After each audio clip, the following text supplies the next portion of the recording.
La commission protestante évangélique de Côte d'Ivoire présente Oindre pour vaincre, saison 4. Le programme le plus oint de l'année 2013, où les choses impossibles deviennent possibles. Des moments uniques de puissance, de gloire, avec les hommes et les femmes de Dieu les plus oints de la nation. Oindre pour vaincre, c'est 4 puissantes séances de révélation et de mystère de la parole et de démonstration de la puissance de Dieu. Avec l'archbishop Kassi Dazito, bishop César Cassier, révérend Raoul Wafo, révérend Samuel Manté et le révérend général Makoso Camille. Thème: les mystères des clés du royaume pour contrôler votre monde.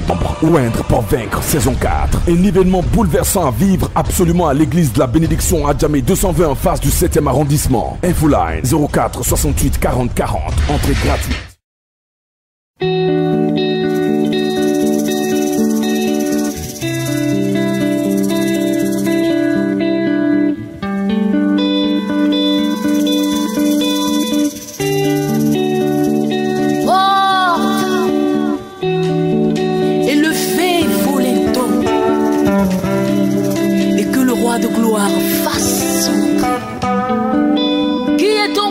De gloire, l'éternel, fort et puissant.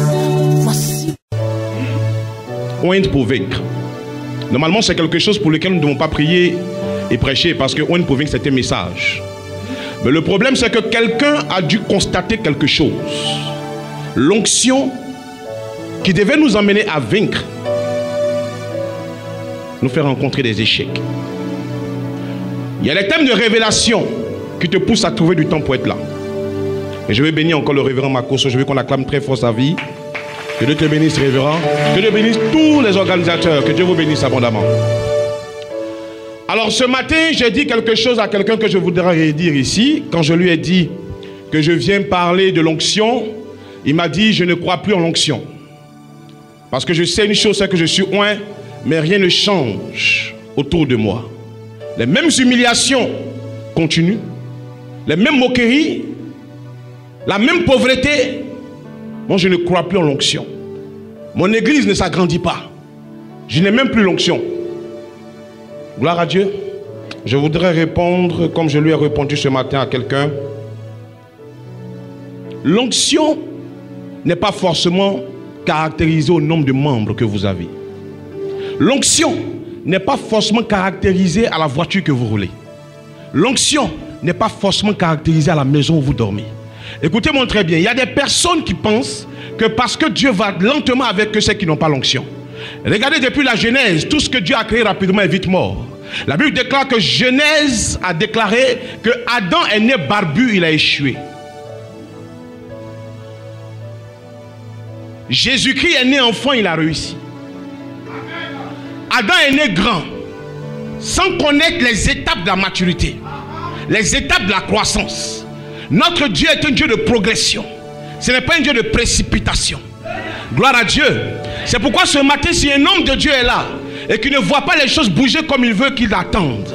Parce que ce que Dieu a dit est obligé de s'accomplir dans sa vie. Est-ce que tu comprends ce que je dis? Est-ce que quelqu'un entend ce que je suis en train de dire?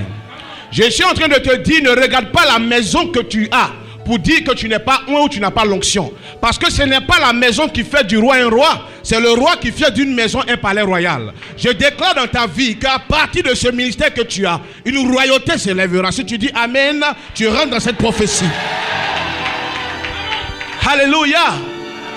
On ne peut pas marcher avec un Dieu sans connaître sa démarche. J'ai remarqué une chose par expérience. C'est que les vraies prophéties de Dieu commencent à s'accomplir par le contraire. Il a dit à Joseph: je t'élèverai. Le matin, il est tombé dans un puits, signe de rabaissement. Il identifie même ta gloire en Alger 2, verset 9. À une maison, la gloire de la seconde maison sera plus grande que celle de la première.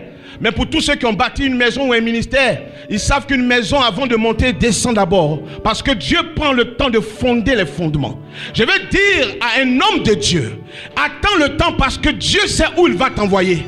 Lorsque Dieu doit faire un long parcours avec toi, il te fait une grande préparation. C'est pourquoi si quelqu'un croit, qu'il dise Amen très fort. Avant de commencer à te parler, je vais changer ta mentalité. Il est mort sur le mont Golgotha, sur le lieu du calvaire. Parce que le problème de l'humanité n'est pas l'onction. C'est une question de mentalité, de crâne. Est-ce que vous comprenez? Le problème que vous devez savoir, c'est que lorsque tu rentres dans la volonté de Dieu, tu expérimentes les deux songes de Joseph. Le premier songe de Joseph n'était pas les astres. Le premier songe de Joseph était les gerbes. Les gerbes ne sont pas en haut, elles sont par terre. C'est parce qu'elles sont par terre qu'on les piétine souvent. Mais après le songe de Joseph vient le songe des astres. Je veux dire, un homme de Dieu, si on t'a humilié hier, cette année on te contemplera comme un astre. Est-ce que quelqu'un comprend ce que je suis en train de dire?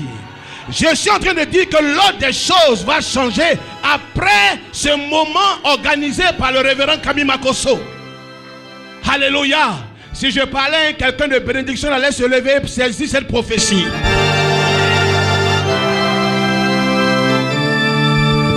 Alléluia. Alors, le problème c'est lequel? Nous sommes sûrs d'une chose, nous sommes loin. Mais les réalités nous amènent à douter de l'onction que nous avons. Mais je voudrais dire à un homme de Dieu ce matin, ta bénédiction n'est pas liée aux événements que tu rencontres. Ta bénédiction du moins est rattachée à la parole de celui qui t'a amené à le servir. Tu n'es pas rattaché à un loyer de maison. Tu es rattaché à la parole de Dieu, à la prophétie de ta destinée. Je veux dire à un homme de Dieu, même le prophète qui t'a amené dans le ministère peut mourir, mais la prophétie, elle ne mourra jamais. Gloire à Dieu. J'ai trouvé un passage dans le livre de 1 Jean 2, le verset 20, qui dit: pour vous, ce sera mon texte de base, ensuite nous allons nous promener un peu dans 1 Samuel 17 et 18, Acte 3 et Jean 2, toutes ces choses allons faire. Nous sommes des hommes de Dieu, je crois que nous avons la parole de Dieu. Alléluia. Pour vous, vous avez reçu l'onction. D'accord? Ça fait quoi? Une chose. D'accord? Vous avez reçu quoi? L'onction. Mais le verset continue pour dire: et toute sa connaissance. Une chose est d'avoir l'onction, mais une chose est de percer la connaissance rattachée à l'onction. Si jamais tu n'as pas la connaissance qu'il faut, tu vas douter de l'onction de Dieu sur ta vie. Parce que l'onction sans connaissance est égale à zéro. Est-ce qu'on se comprend? Est-ce qu'on se comprend? Le problème que vous devez comprendre, c'est que lorsque vous avez l'onction, il vous faut absolument la connaissance. Je voudrais d'abord d'entrer dire, comme je l'avais dit tantôt, que lorsque l'onction de Dieu tombe sur ta vie, elle commence à te faire expérimenter les choses contraires. Vous voyez en Ézéchiel 37, la main de l'Éternel fut sur Ézéchiel et l'a transporté où? Dans une vallée pleine d'ossements. Gloire à Dieu. Elle a pris Joseph dans un puits, David dans un champ. Et vous verrez que tous les oints de Dieu ont connu un désert, un moment difficile de leur vie.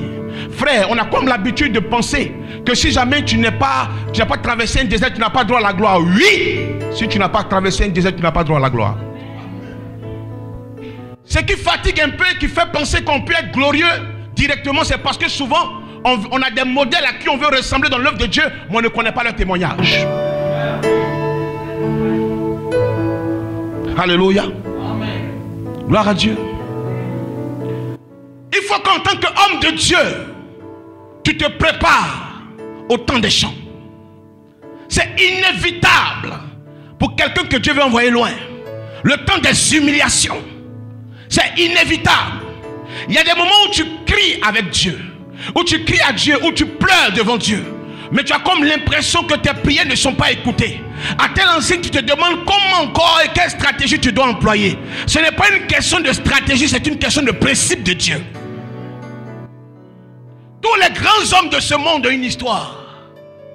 Ce que Dieu attend de nous, pasteurs, c'est que nous fassions de nos peuples, de nos brebis, des hommes d'histoire. Personne ne peut faire de quelqu'un un homme d'histoire si lui-même n'a pas une histoire à raconter. L'œuvre de Dieu, ce n'est pas de la magie. Alléluia. Il y a des expériences qui te feront réussir sur le terrain. Et lorsque tu comprends ces secrets que David a compris, tu ne te lamentes pas. Écoutez très bien. La Bible déclare que lorsque David est sorti des champs afin d'être oint par Samuel, la Bible dit: oh, il était beau de visage, il avait de beaux yeux. Frère, c'est un message pour dire que quels que soient les champs quelles que soient les difficultés que tu rencontreras dans le ministère, ça pourra changer tes vêtements, ça pourra changer même la maison où tu dors, mais ça ne pourra jamais changer ton identité, parce que l'identité est le visage et les yeux. Je vais dire à une personne, quel que soit ce que tu endures, garde espoir, parce que le combat du diable vers un serviteur de Dieu, c'est de l'emmener à perdre espoir.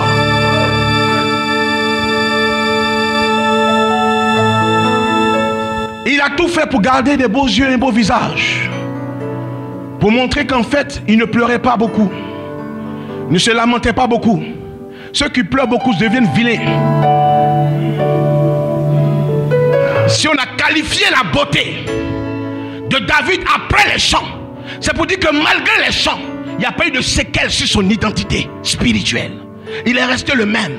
Quels que soient les champs que tu vas traverser, ça ne changera rien à la destinée que Dieu a tracée pour ton ministère. Au contraire, ça fortifiera l'histoire que tu vas raconter aux gens afin de fonder des vies sur la parole de Dieu. Alléluia. Il y a des personnes qui se disent, je n'ai pas l'onction parce que Dieu n'entend pas parler de moi. Frère, je te dis une chose, il y a des systèmes que Dieu emploie. Et je te prophétise que le système qu'ils vont employer cette année, c'est que le jour et l'année de ta royauté ne commencera pas avec ton nom ni ton image. La Bible déclare une chose. Lorsque Samuel est arrivé dans la maison d'Isaïe, le père de David, ce n'est pas David qui l'a rencontré en premier, mais c'est ses frères Eliab, Abinadab et Shama. Il y a des personnes avec qui ton histoire va commencer, mais ton histoire ne finira pas avec eux. Je vais déclarer dans la vie d'un serviteur de Dieu, peut-être que cette année a commencé sans qu'on ne cite le nom de ton ministère, mais je te garantis en tant que bishop qu'après la fin de cette année, tu témoigneras de ce que Dieu aura élevé ton ministère. Non, si je parlais à quelqu'un, il allait dire Amen. Alléluia. Il y a des secrets que David a compris. Et ce qui m'a touché, c'est que malgré l'onction de Samuel sur la vie de David, sa position n'a pas changé dans la maison. L'onction seule ne suffit pas. On l'a oint.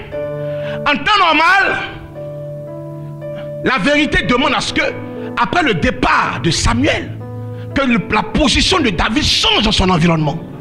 Mais après que Samuel soit parti, on ramène David dans les champs. Il y a des hommes de Dieu qui sont découragés parce qu'après une grande onction dans leur vie, ils voient que les choses n'ont pas changé. Tout ce qui a changé, c'est en eux. Ils sentent le changement en eux. Ils sentent le désir de servir Dieu en eux. Mais ils ne comprennent pas dehors. Les mêmes factures, les mêmes crédits, les mêmes problèmes, les mêmes enfants qu'on chasse de l'école continuent à être chassés. C'est qu'il y a un problème. David n'a pas dit, Seigneur, est-ce que tu m'as appelé vraiment? Mais ce que les frères et la famille de Joseph ont oublié, c'est qu'avant de partir, Samuel leur a donné un message codé. Vous savez, lorsque tu viens oindre quelqu'un, tu viens avec une corne. Et la Bible dit, Samuel avait la corne de Dieu en main. Mais lorsque tu viens pour oindre quelqu'un, la corne est en position de service.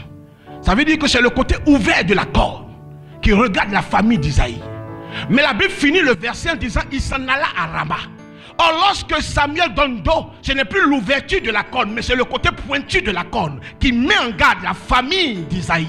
Je vais dire à quelqu'un, quelle que soit la manière dont tu as été ouvert, Dieu renversera les choses cette année et on verra une autre image de ton ministère. On verra une autre image de ton ministère. L'heure est arrivée où l'église en Côte d'Ivoire va renverser la corne. Non, je n'ai pas entendu quelqu'un qui croit en ça. Oh, quand la corne se renverse, c'est dangereux pour les ennemis. Je dis, elle va se renverser. Gloire à Dieu. Il y a eu ces gens, le secret de la vie de David. Et je voudrais qu'on aille étape par étape. Ensuite, il sort des champs. Et il arrive, envoyé par son père sur le champ de bataille. Arrivé sur le champ de bataille, il rencontre un homme du nom de Goliath. Mais regardez ce qu'il va faire. Il ne va pas prendre Goliath comme étant un obstacle, mais comme une opportunité. Vous savez, lorsque vous n'avez pas la connaissance rattachée à l'onction, vous êtes un éternel frustré dans la maison de Dieu. Vous ne voyez pas les choses comme Dieu veut que vous voyez. Regardez, lorsque Adam n'avait pas encore perdu la vision de Dieu dans sa vie, Il ne voyait pas les choses extérieures. Lorsqu'il a vu Ève, il dit voici l'os de mes os, la chair de ma chair. Il n'a pas qualifié l'extérieur de Ève, mais il a commencé à qualifier Ève par rapport à son intérieur, les os qu'on ne voit pas. Je vais vous dire une chose, lorsque l'onction est vraiment avec toi, elle t'emporte dans le système et l'atmosphère de la révélation. Dieu ne choisit personne par compassion, mais il choisit par révélation. Lorsqu'il était face des disciples, il n'a pas choisi Thomas et laissé Pierre, ni Pierre en prenant laissant tomber Thomas. Il a posé une question. Qui pensez-vous que je suis? C'est Pierre qui a reçu la révélation. Il a reçu combien de révélations? Une seule. Mais il lui a donné combien de clés? Les clés. Lorsque tu as une révélation avec Dieu, tu n'as pas une clé, tu as des clés. Mais Pierre ne savait pas que dans sa vie, il y avait encore des portes qui pouvaient s'ouvrir. Mais Dieu lui a révélé les clés parce qu'il a eu la révélation du Seigneur. À chaque fois que tu vas entrer dans la révélation avec Dieu, Dieu va ouvrir des portes où il n'y avait pas de portes. Dieu va ouvrir des opportunités où il n'y avait pas des opportunités. C'est une question de révélation. L'onction amène ta dimension dans une dimension de révélation. David arrive sur le champ de bataille. Il n'a jamais vu Goliath. C'est sa première fois de voir Goliath. Mais comme il sait que Goliath est incirconcis, il a eu la révélation sous son armure.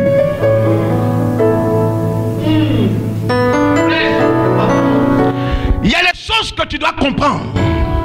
L'onction va te donner des opportunités, mais il faut savoir les saisir. Notre Dieu n'est pas un Dieu qui va sortir du ciel avec 2 mallettes, mais c'est un Dieu qui va t'envoyer une opportunité. Il compte maintenant sur la révélation rattachée à ton onction pour pouvoir percer le mystère. Pour savoir que Goliath en fait n'est pas un héros. Goliath n'est que l'ours qu'il a rencontré dans les champs. Parce que quand l'ours veut attaquer une proie, il se lève, il prend la taille de Goliath. Lorsque un lion, est-ce que je parle à quelqu'un? Est-ce que je parle à quelqu'un? C'est pourquoi lorsqu'il est arrivé sur le champ de bataille, il n'a pas dit quelque chose. Il dit qu'est-ce qu'on donnera à celui qui tuera ce Philistin? Parce qu'il a déjà vu sa taille. Il a su que c'était l'ours. Il a vu son visage et son apparence. Il a su que c'était le lion. Comment tu vois les choses qui t'environnent, homme de Dieu? Est-ce que tu vois tout en frustration? Ou bien tu vois tout en opportunité? Tes yeux peuvent transformer ce que tu vois. Je dis souvent que le rejet n'est pas le fait de rejeter, mais c'est de te propulser. Tout dépend de l'interprétation que tu donnes à la chose. Si jamais tu as une interprétation limitée, tu seras limité dans ton ministère. Mais si tu vois toutes ces choses comme des marches que l'Éternel prend pour t'envoyer dans les hauteurs, tu seras un géant dans cette nation. Est-ce que quelqu'un comprend ce que je dis? Est-ce qu'on peut continuer? Ensuite, David m'a démontré une chose. C'est que c'est un homme qui a de l'originalité en lui. Pourquoi je le dis? Il a vu sur le champ de bataille, on veut lui prêter l'armure de Saül, afin qu'il soit déguisé comme Saül. Mais ce que David savait, c'est que l'armure de Saül était limitée à la frontière qu'on appelait Goliath. L'armure de Saül n'avait pas encore pu dépasser cette frontière. Donc s'il copie Saül, il s'arrêtera à la même frontière. Alors il faut qu'il prenne une autre armure. Et quelle est l'armure? L'armure originale avec laquelle Dieu tuait le lion et l'ours dans les champs. Je vais dire à un homme de Dieu, ce n'est pas en voulant ressembler à quelqu'un que ton ministère va réussir. C'est en regardant au profond de toi-même faire sortir le champion que Dieu a déposé en toi. C'est en cela que le ministère va avancer. Est-ce que je parle à quelqu'un? Tu parles à quelqu'un, balance ta main. Ce qui tue le ministère, c'est la photocopie. Lorsque l'original vient, la photocopie s'incline. Lorsque l'original arrive, la photocopie s'incline. Les dossiers les plus importants, quand tu envoies la photocopie, on dit va chercher l'original. Il y a des portes où tu ne pourras jamais rentrer si tu restes une photocopie dans le ministère. Tu peux prendre des modèles, tu peux prendre appui sur les pères, mais sois toi-même. Gloire à Dieu. Il a refusé, et regardez ce qu'il a fait. Lorsqu'il a porté l'armure, il a constaté que l'armure lui créait des problèmes. Beaucoup de personnes disent mon ministère ne marche pas. Mais quand David a porté l'armure qui n'était pas à lui, il marchait difficilement. Tu prêches comme quelqu'un, tu marches comme la personne, tu tombes comme la personne, tu ris comme la personne, frère. Mais où est le peu que Dieu a déposé en toi? Sois original. Sois original. Dieu a déposé des géants dans cette nation afin que nous soyons fortifiés par leur témoignage. Mais Dieu attend que nous soyons de nouveaux géants. Que nous puissions montrer à ces géants-là que nous sommes une relève sûre. C'est ce que Dieu attend de nous. Dieu n'attend pas qu'il y ait plusieurs Cassides célestins. Ce n'est pas ce qu'il veut. Parce qu'il y a un seul et un seul original. Ce qu'il veut, c'est que des personnes soient impactées par ce grand ministère. Et qu'ils révèlent le champion qui est en eux-mêmes. C'est ça le problème.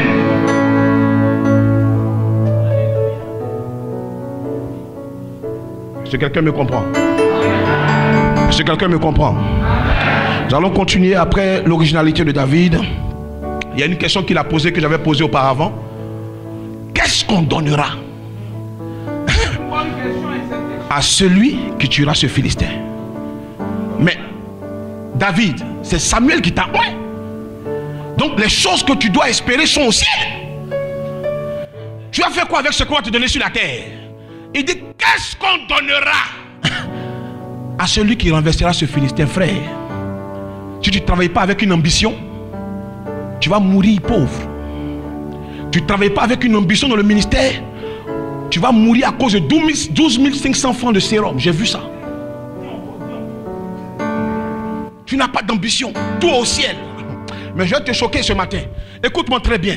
Lorsqu'il laisse les disciples en parlant de Jésus-Christ, il dit, il faut que je m'en aille. Il est important pour vous que je m'en aille. Afin de faire quoi? Vous préparer. Frère, au ciel, là, ça sera serré. Parce que si c'est adoration, les 24 vieillards sont déjà là-bas.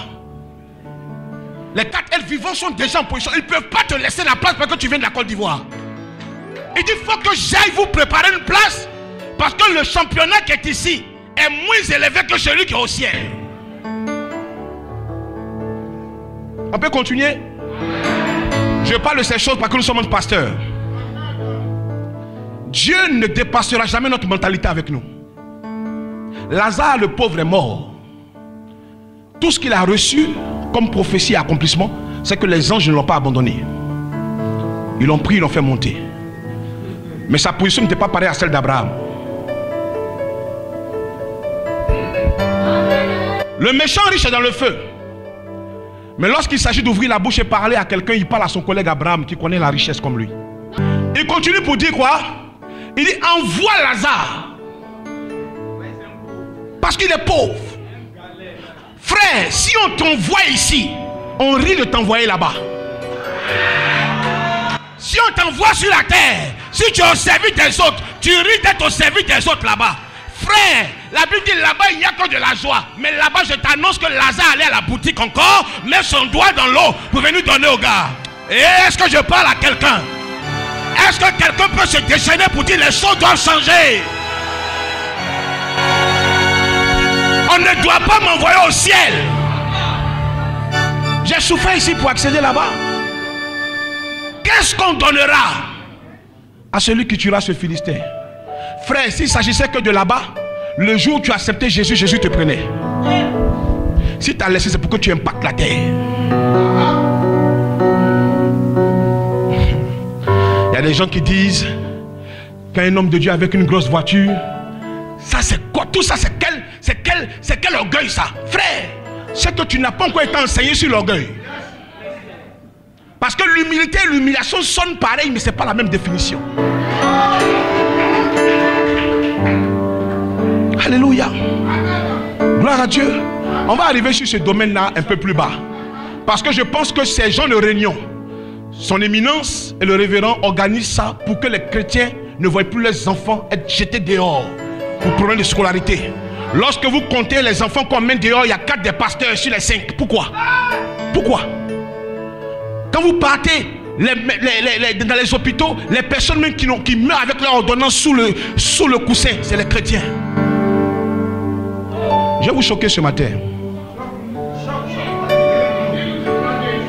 Ce qui est impossible à l'homme est possible à Dieu. Renverse le verset. Ce qui est possible à l'homme devient impossible à Dieu. Tant que l'homme peut faire des choses, Dieu ne se déplacera jamais. Ton problème dure parce qu'il est encore au niveau des normes. Qui va partir à la présidence pour dire au président, j'ai besoin de 2500 francs? Le gardien va te demander, est-ce que tu connais où tu es?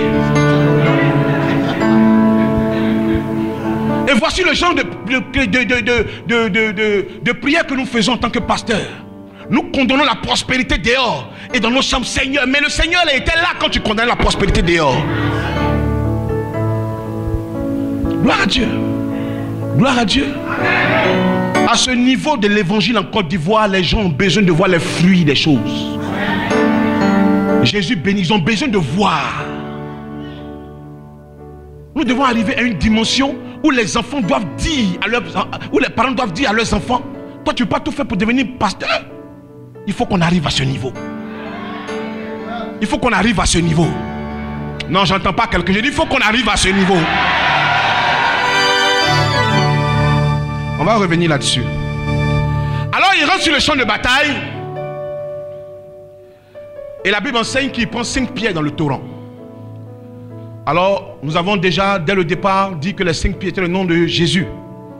Mais pourquoi pas David? Parce que David aussi est 5 lettres.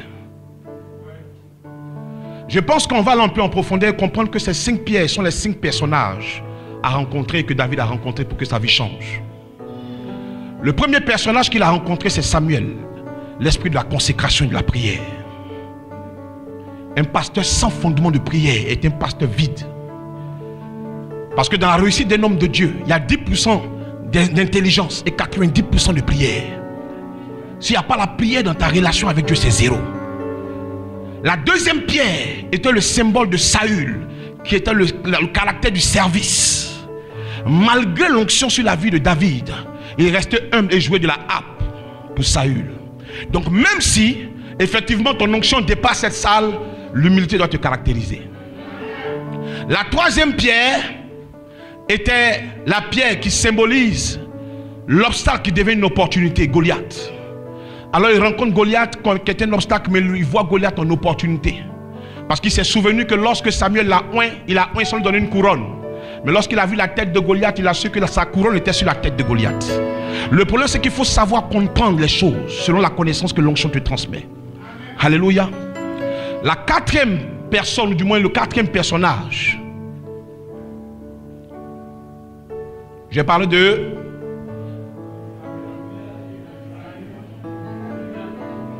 et ensuite la quatrième personne, c'est qui? Jonathan. Jonathan. Vous voyez, aujourd'hui David a été oint. Mais son problème, c'est qu'il n'avait pas l'apparence du royaume.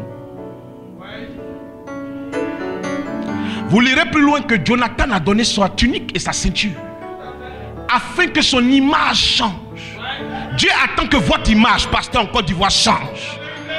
Et pour ça, il faut que vous rencontriez des Jonathan. Et ce programme est un programme afin que vous côtoyez des Jonathan. Afin que par la mentalité, vous soyez revêtus d'une nouvelle tunique et d'une nouvelle ceinture. Afin que lorsqu'on vous voit, qu'on vous respecte. Que lorsque vous rentrez dans un lieu, qu'on dit c'est un pasteur, que les gens parlent derrière vous. Parce qu'ils n'ont jamais vu de pasteur à cette dimension. Tu peux avoir l'onction, mais si tu ressembles à un broussard, tu n'entreras jamais dans un palais. Il y a des pasteurs qui ont échoué. Il y a des hommes de Dieu même qui ont échoué. Et même il y a des fidèles qui ont échoué à des embauches. Pas parce que Dieu n'était pas avec eux, mais parce qu'ils étaient mal habillés. Tout n'est pas une question. Tout n'est pas une question d'onction. Tu t'habilles comment pour prêcher? L'humilité, non, moi j'ai mon petit pantalon. Eux ils sont toujours en costume, frère. Si vraiment tu es humble, enlève tout, parce qu'Adam était comme ça au départ. Là nous tous on saura que tu es humble. Il est le maître des temps et des circonstances. Le même hier, aujourd'hui, éternellement. Notre Dieu n'est pas un Dieu démodé, c'est un Dieu qui est toujours à la mode. Quel que soit le lieu où on s'en va, il est là. On nous dit accepter Jésus et mourir pauvre. Et vous allez aller au ciel. Frère, les vérités sont là. Hein? Vous savez, l'esprit qui a des difficultés, qui est impoli en fait l'onction des hommes de Dieu. Il n'y a que 2 onctions qui sont difficiles à l'homme de Dieu de les chasser. Il lutte avec ça. Même 3. Il réussit à faire tomber le fidèle à l'église, faire chasser son démon, le libérer. Mais lui-même, il a 3 démons qui sont très compliqués dans sa vie. Vous voulez que je vous les cite? Le loyer, la CIE et la SODECI.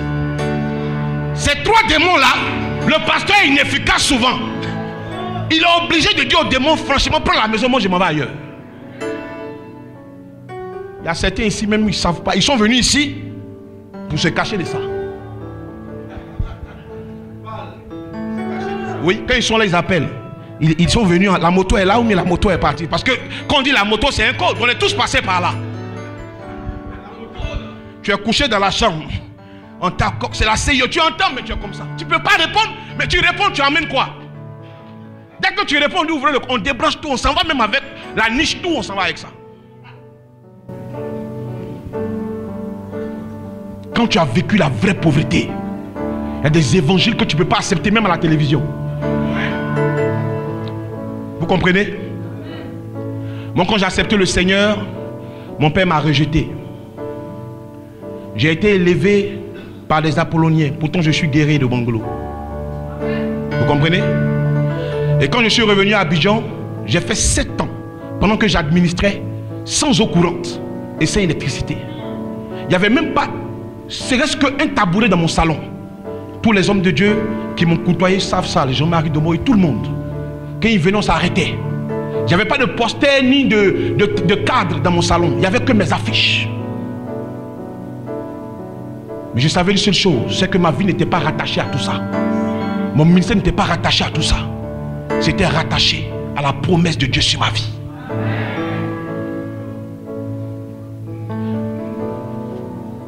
Il n'y a pas un géant ou un homme de Dieu qui réussit s'il n'est pas passé par le désert. Ça n'existe pas.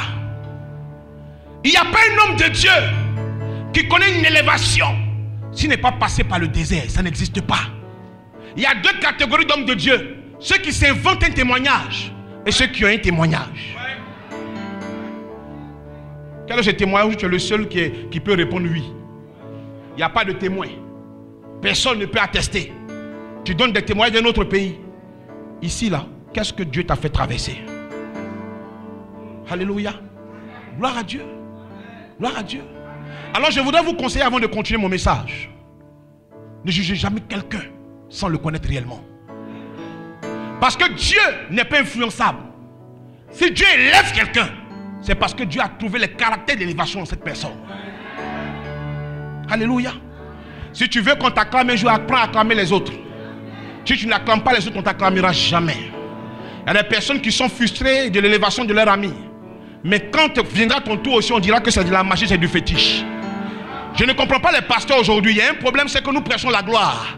Mais lorsqu'elle vient nous effrayer nous-mêmes, c'est qu'il y a un problème. Il n'y a pas une gloire actuellement dans le pays qui a une gloire qui vient de Dieu. Toutes les gloires sont des gloires de magie. Quand on voit un homme de Dieu de puissance, ça on connaît ce qui est en bas. Bon, qu'est-ce qui maintenant est vrai? Qu'est-ce qui est vrai? Si nous parlons d'un Dieu et nous-mêmes nous ne connaissons pas sa grandeur, j'ai comme l'impression que les pasteurs sont plus instruits sur le diable que sur Dieu. Ils savent que le diable, les sorciers passent par le mur à minuit, mais ils ne connaissent rien de Dieu.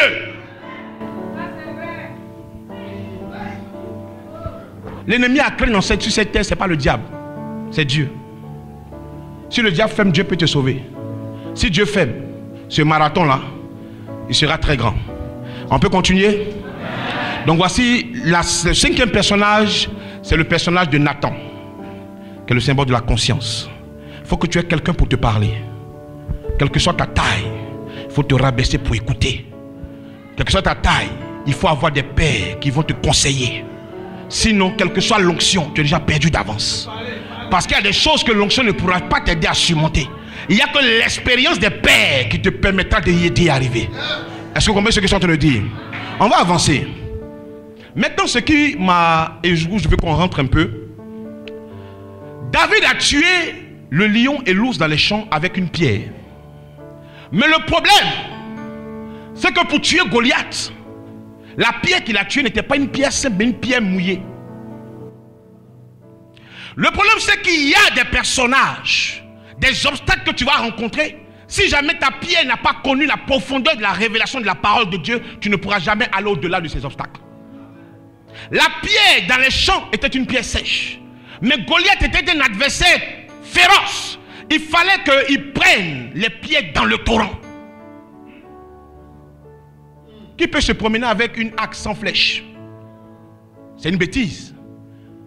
Donc dans ce contexte, nous voyons que David avait des pierres. Mais il a su que la pierre qui peut renverser ce géant n'est pas ces sortes de pierres qu'il a. Il faut une pierre qui a touché les eaux, qui a touché les profondeurs de la parole. Alléluia.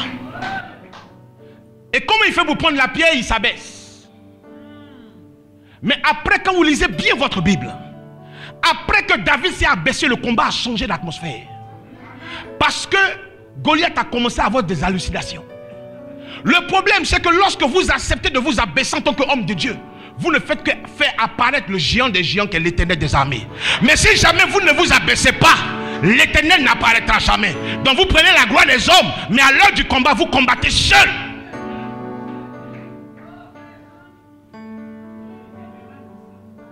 Il prend la pierre, il la met où? Dans sa gibecière. Qu'est-ce que c'est que la gibecière?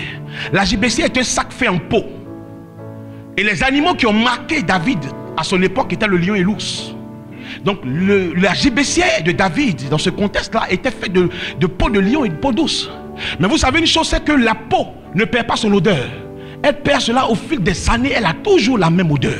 Et lorsque l'eau touche cette peau, c'est encore plus difficile parce qu'elle commence à prendre de l'ampleur. Le problème, c'est que lorsqu'il a mis les pierres dans, les pierres qui sont mouillées dans la gibecière, il rappelait à Dieu l'odeur des victoires qu'il avait déjà fait avec lui dans les champs. Est-ce que je parle à quelqu'un? Est-ce que je parle à quelqu'un? Est-ce que je parle à quelqu'un? C'est pourquoi je veux t'informer de façon officielle ce matin que ce n'est pas la pierre qui a déstabilisé Goliath. La pierre l'a tué, mais ce n'est pas elle qui l'a déstabilisé. En fait, de quoi Goliath est mort? Goliath est mort de crise cardiaque. Je peux avancer? Ton Dieu a le pouvoir de prendre plusieurs noms. Lorsqu'il rencontre Moïse, il dit, va leur dire que celui qui s'appelle Je suis t'envoie. En fait, pourquoi ne s'est pas personnalisé? Parce qu'en fait, Dieu se personnalise en fonction de ton problème, de ton besoin. Jéhovah Jireh pour ceux qui veulent qu'il pourvoie leurs besoins. Rapha pour ceux qui ont besoin de guérison et ensuite. Vous comprenez? Donc notre Dieu s'identifie aux choses. Lorsque la pierre, qui est aussi Christ, est rentrée dans cette gibecière, elle est partie en tant que pierre. Il y avait un homme qui portait le bouclier de Goliath, qui était capable d'esquiver la pierre. Mais la pierre a démarré pierre, mais n'est pas arrivée pierre. Elle est arrivée comme un rugissement de lion douce devant Goliath. Goliath n'a pas compris le tournant que prenait le combat. J'annonce une prophétie sur ta vie. Tu annonceras une prière ce matin, mais elle arrivera dans le camp des ennemis de ton ministère. Comme une ours et comme un lion. Est-ce que je peux entendre amen?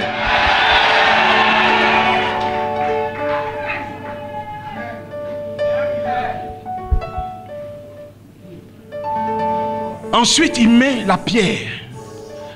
Après la gibecière, il y a un petit passage que nous oublions. Il mit la pierre dans la gibecière et dans sa poche. Qu'est-ce que la poche a à voir avec le combat? Puisque tu as un sac qu'on appelle la gibecière, pourquoi ne pas mettre toutes les pierres dans la gibecière et les partager en deux étapes? Une dans la gibecière et une dans la poche. Le problème des chrétiens, c'est ça, et des pasteurs surtout, c'est que nous avons un problème de dîme. Il a demandé qu'est-ce qu'on donnera à celui qui tuera ce Philistin. On lui a dit deux types de dons. La fille et beaucoup de richesses. Il ne peut pas payer la dîme de la fille, mais peut payer par avance la dîme des richesses. Lorsqu'il a mis les pieds dans sa poche, c'était pour dire à Dieu, aide-moi dans ce combat. Et lorsque je remporterai, la dîme sera à toi. Le problème des pasteurs, on prend les dîmes, on ne paye pas les dîmes. Comment on peut être prospère?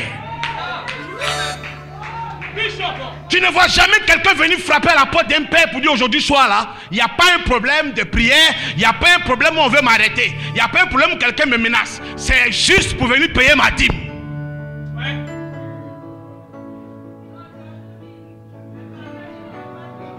Les pasteurs ne paye pas de dîme, c'est pourquoi j'ai un problème. Le circuit anglophone ne joue pas avec ça.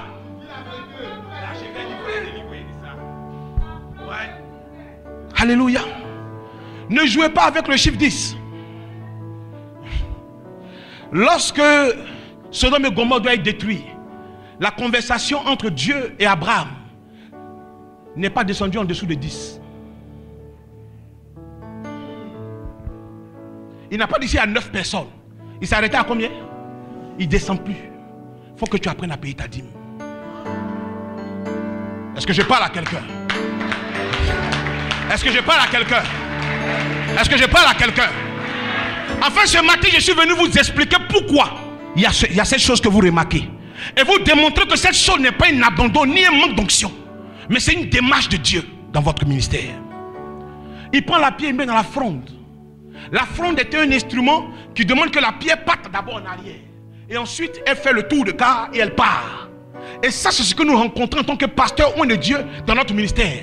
Nous avons comme l'impression que pendant que nous prions, nous partons d'abord en arrière. Les gens nous dévancent. Et ensuite, pendant que nous attendons que Dieu amène sa faveur sur nous pour pouvoir montrer notre importance au monde, tout tourne en rond. Les mêmes problèmes, les mêmes échecs. Mais en fait, Dieu n'est pas en train de te faire tourner en rond. Il est en train de faire prendre de l'élan à ton ministère. Lorsque la pierre tourne dans la fronde, elle fait que prendre de l'élan. Parce que ce qui est intéressant, c'est que lorsqu'elle sera lancée, elle dévancera ceux qui l'avaient dévancée. Et j'annonce cela comme une prophétie dans ta vie. Ne sois pas pressé, attends ton temps. Lorsque ton temps va arriver, les choses vont se faire tout seul. Même si une aiguille dans une horloge n'aime pas un chiffre qui est sur l'horloge, elle arrivera forcément sur ce chiffre-là. Lorsque ton heure va arriver, lorsque l'heure de ton ministère va sonner, les choses vont se passer comme tu le veux. Ne sois pas pressé. Attends le temps de Dieu. Il est en train de faire quelque chose sur ta vie.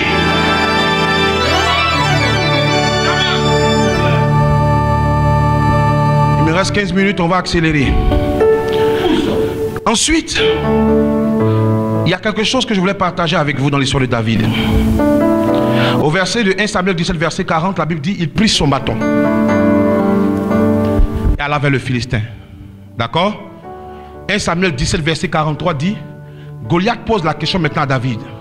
Pourquoi viens-tu contre moi avec des bâtons? 1 Samuel 17, verset 40. Il prit son bâton.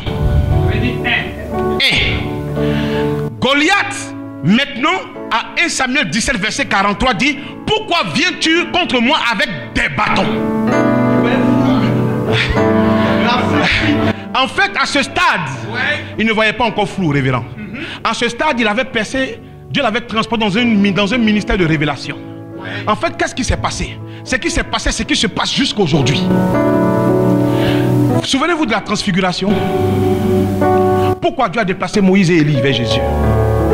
Il y a des combats, quand tu dois rentrer dans ces combats, il te faut l'approbation de tes pères. Dieu ne donne jamais un bâton sans serviteur. Si Goliath a vu des bâtons, c'est parce que Élie était là, Isaac était là, Jacob était là, Abraham était là. Chacun voulait voir ce combat. Personne ne voulait lutter ce combat. Je vais te dire une chose. Quand tu combats avec Dieu, à l'heure du combat, tu ne seras jamais seul. Regarde derrière toi. Toute l'armée de Dieu est avec toi, tu réussiras. Est-ce que je parle à quelqu'un? Non, je n'entends personne. Est-ce que quelqu'un peut se lever et dire je crois en cela?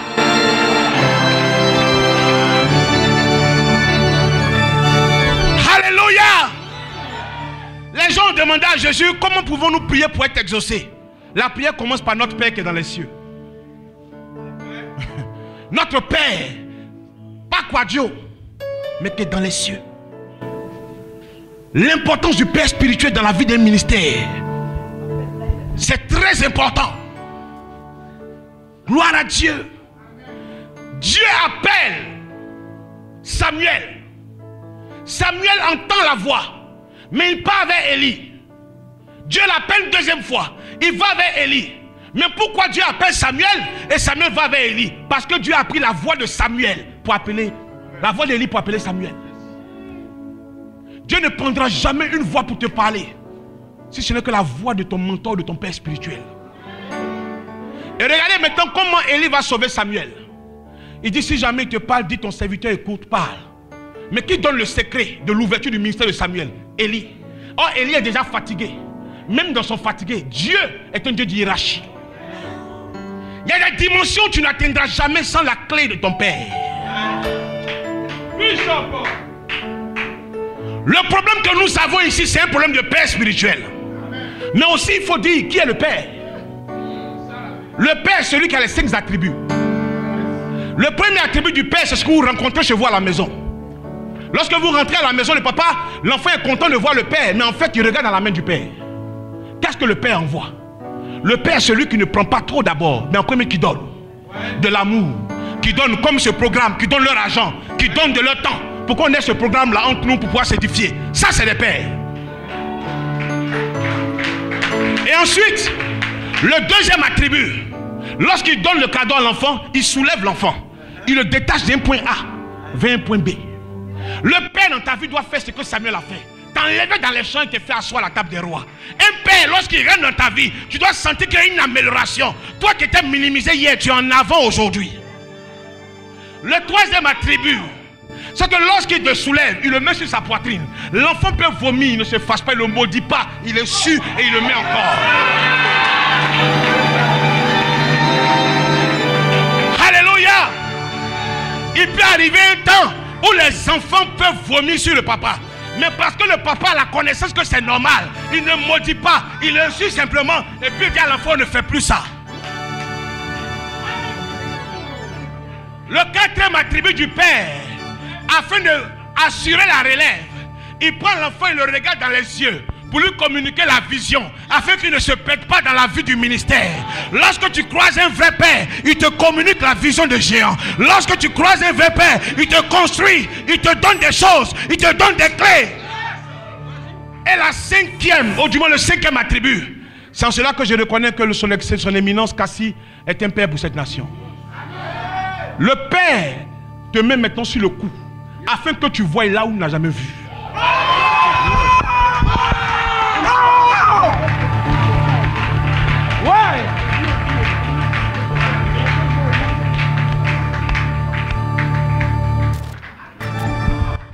Alléluia.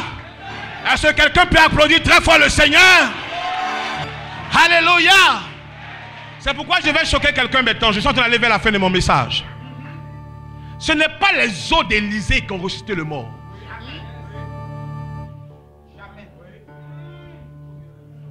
Ce n'est pas les eaux d'Élysée.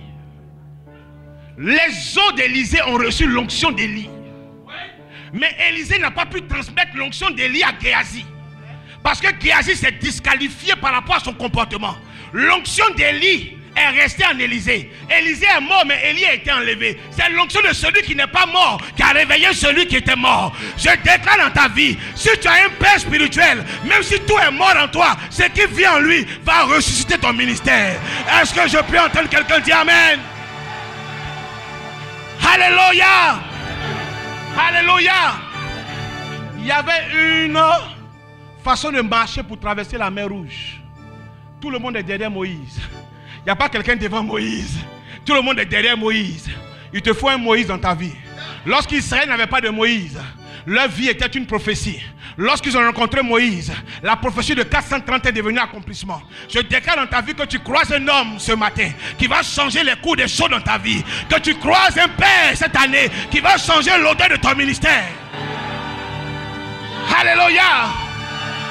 Si tu comprends cette chose, tu vas savoir que Dieu va changer l'ordre après ce programme de 3 semaines. L'ordre des choses en Côte d'Ivoire va changer. Le réveil spirituel va apparaître. Ce qui est gouvernement va rester gouvernement. Mais ce qui est possession des fruits du pays va changer de position. Le songe de Salomon va changer. Les esclaves seront par terre et les princes remonteront sur les chevaux. Est-ce que je parle à un pasteur qui croit en cela? Est-ce que je parle à un homme de Dieu? Est-ce que je parle à un homme de Dieu? Maintenant, assieds-toi et puis écoute-moi. Je suis à la fin de mon message. La Bible déclare une chose. Lorsque Jésus-Christ est rentré dans le temple, vous avez appris qu'il a pris un fouet et il a frappé afin que les vendeurs sortent du temple. Mais écoutez-moi très bien. Lorsqu'il rentre dans le temple, on cite les choses qu'il a trouvées par ordre. Le bœuf, la brebis, les échangeurs et les vendeurs de pigeons. Avant qu'il ne prenne quoi? Le fouet. Avant qu'il ne prenne les choses en main. Et après ce programme, il va prendre les choses en main. Comment les choses vont être transformées? La Bible dit, lorsque la porte s'est ouverte afin qu'il quitte le temple, ce n'est plus les bœufs qui sont sortis en premier, mais les brebis sont passés avant les bœufs. Il y avait un bœuf devant toi qui, lorsqu'il s'agissait de gloire, avec sa masse, prenait cette gloire. Mais cette année, au moment d'être présenté, c'est la brebis du Seigneur. C'est la brebis du Seigneur. C'est l'homme de Dieu qui va sortir en premier dans cette nation. C'est l'homme de Dieu qui va être présenté en premier. Lorsque Jésus-Christ va récupérer les choses par ce genre de programme, l'ordre des choses va changer.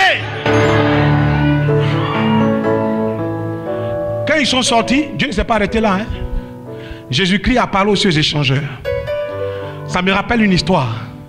2 femmes ont dormi la nuit. Une a dormi sur son enfant. Une s'est réveillée. C'est arrivé devant Salomon. Mais à la fin de l'histoire, ce qu'on lui avait pris, on lui a redonné sa chose. Je déclare ce matin que ce que le diable avait réussi à prendre en toi, ça reviendra vers toi mais avec des intérêts en plus. Ça reviendra vers toi mais avec des intérêts en plus. Ça reviendra vers toi mais avec des intérêts en plus. Alléluia. Alléluia. Maintenant il y a une chose et 2 choses qui ne sont pas sorties du temple. 2 choses que Jésus n'a pas chassées du temple. La Bible dit il prit l'argent et il dispersa ça dans le temple.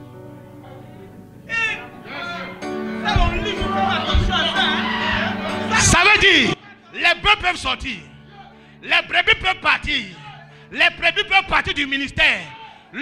Comme on dit, le corbeau peut sortir, mais l'argent du corbeau, ça reste dans l'église. Non, tu n'as pas bien compris ce que je suis en train de dire. Jésus est intelligent, mon ami. Il sait que tu as besoin de l'argent pour bâtir le ministère. L'argent ne sera pas jeté au dehors, ça sera dispersé dans ton ministère. Est-ce que tu peux dire Amen? Alléluia. L'argent ne sortira pas. L'argent restera dedans. C'est pourquoi il a laissé aussi le pigeon. Le pigeon, la colombe du moins, est restée. La première fois où on a entendu colombe, c'est dans l'histoire de Noé. La Bible dit la colombe a été citée pour apporter un espoir à Noé. Et voici le message de la colombe. Les eaux se sont retirées. Maintenant le sommet des montagnes sont en train d'apparaître. J'annonce dans ta vie cette prophétie. À cause de ce programme de bénédiction, la pauvreté va se retirer. Les malédictions vont se retirer. Les moqueries vont se retirer.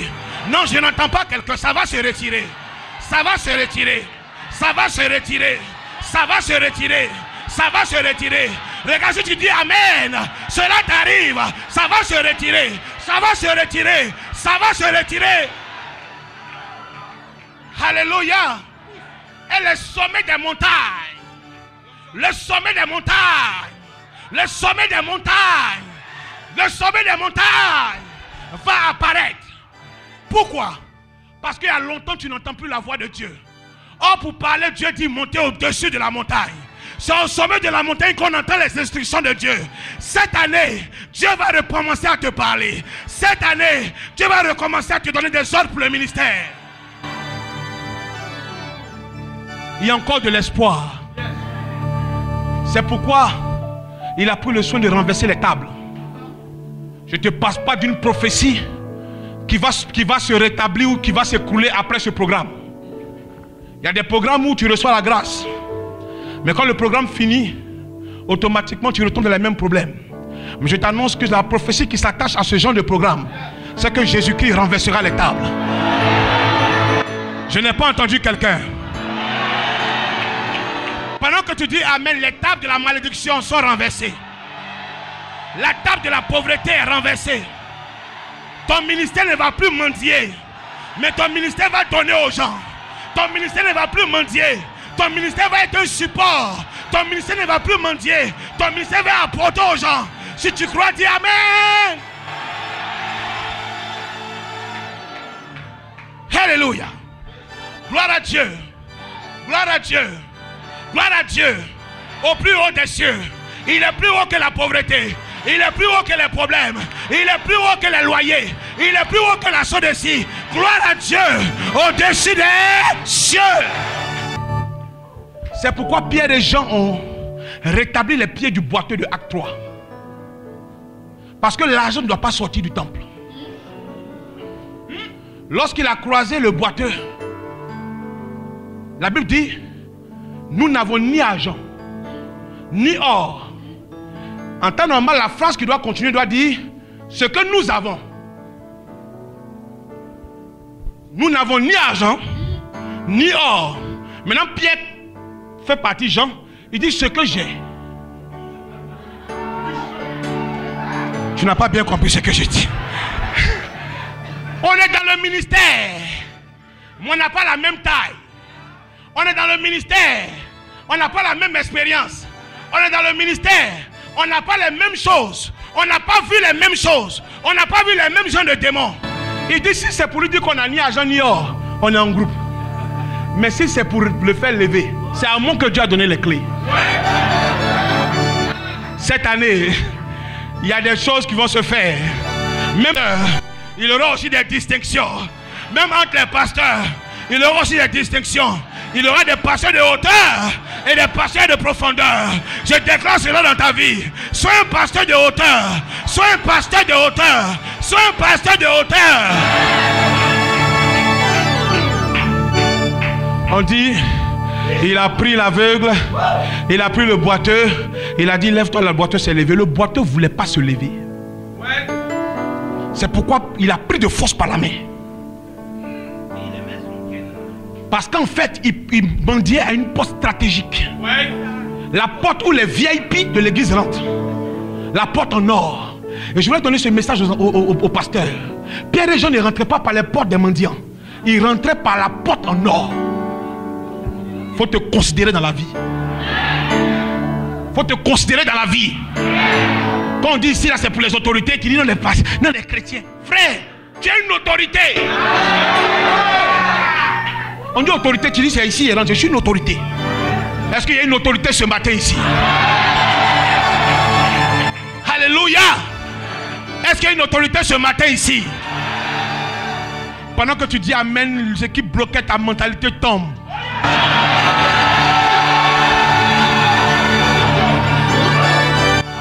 Alléluia. Il a pris par la main, il a fait lever. Pourquoi? Parce que le mendiant bloquait l'argent. L'argent n'arrivait pas au temple comme il se fallait. Il fallait qu'il se lève de là. Parce que l'argent ne doit pas quitter le temple, ça doit rentrer dans le temple. Lorsqu'il est rentré dans le temple, la Bible dit ce qu'il a découvert dans le temple. L'a amené d'abord à marcher, ensuite à sauter, ensuite à louer Dieu. Et voilà les trois choses avec lesquelles je vais terminer ce matin. Je t'annonce qu'après ce message, tu vas d'abord voir que le ministère va commencer à marcher. Après ce programme, tu verras qu'il va commencer à sauter. Et quelques mois après, tu vas commencer à louer Dieu. Le problème, c'est qu'on veut que tout court en même temps. Mais de façon normale, quelqu'un qui est resté paralysé depuis des années, pour son bien, ne doit pas faire des efforts grands après juste le miracle. Il doit d'abord adapter ses pieds à sa nouvelle situation. Après ce programme, tu vas voir que les choses vont recommencer tout doucement. Tu vas voir que le ministère va commencer à avoir des opportunités tout doucement. C'est en ce sens que tu sauras que tu es quitté dans un temps de bénédiction, un temps de géant. Alléluia. Et ensuite, ce qui m'intéresse, on dit le gars a commencé à sauter. Or, quand tu sautes, tu manifestes deux choses. La première des choses, c'est que tes pieds ne touchent plus la terre. La deuxième des choses, c'est que tu as une vision supérieure. J'ai applaudi dans ta vie ce soir. Et je te dis du moins ce matin, que lorsque tu vas sauter, le piège des ennemis dans ton quartier, tu vas les esquiver. Lorsque tu vas sauter le piège des marabouts. Lorsque tu vas sauter, est-ce que quelqu'un peut sauter?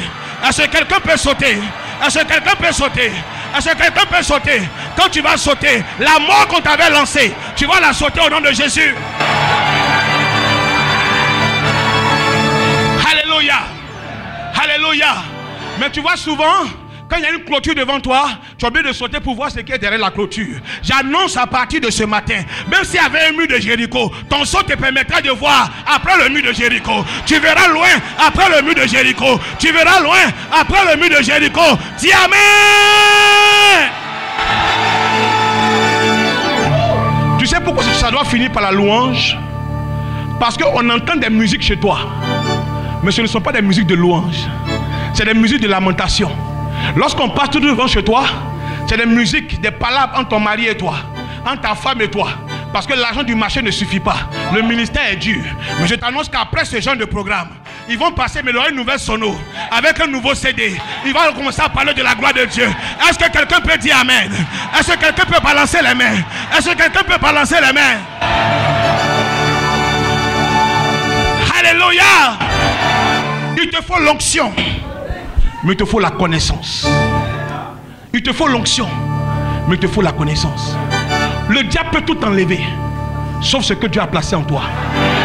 Sauf ce que Dieu a placé en toi. Il peut tout prendre, sauf ce que Dieu a placé en toi. S'il a laissé les yeux et la beauté de Joseph, c'est qu'il a laissé quelque chose en toi. Il y a quelque chose en toi. Il y a quelque chose en toi. Il y a quelque chose en toi. Il y a quelque chose en toi. Je vais terminer pour vous dire, qu'est-ce qui va vous aider à comprendre que vous n'êtes pas comme le diable parce que veut vous croire que vous êtes. Vous n'êtes pas ce que le diable veut vous faire croire que vous êtes. Mais pour comprendre ce genre de choses, il faut croiser ce genre de programmes. Parce qu'en fait, ce genre de programmes sont comme des miroirs. Vous savez pourquoi l'aveugle, ou du moins le boiteux de Acte 3 ne s'est pas débattu? Parce que Pierre l'a pris par force, mais pouvait se débattre. Vous dites non, je vais rester assis. Mais regardez, pour comprendre ce mystère, il faut lire un peu plus haut. On dit, il ne regarda pas Pierre et Jean, mais il les fixa attentivement. Il ne les a pas regardés, il les a fixés. C'est deux choses différentes. Alors fixer veut dire quoi?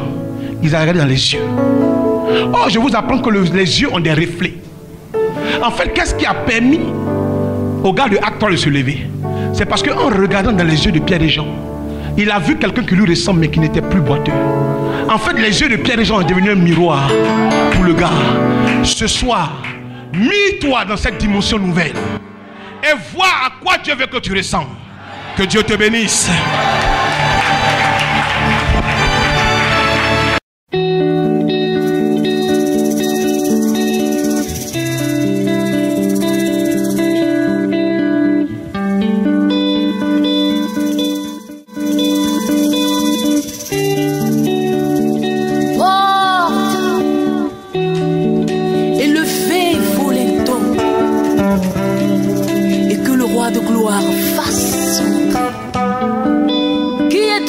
De gloire, l'Éternel fort et puissant, voici le roi de gloire.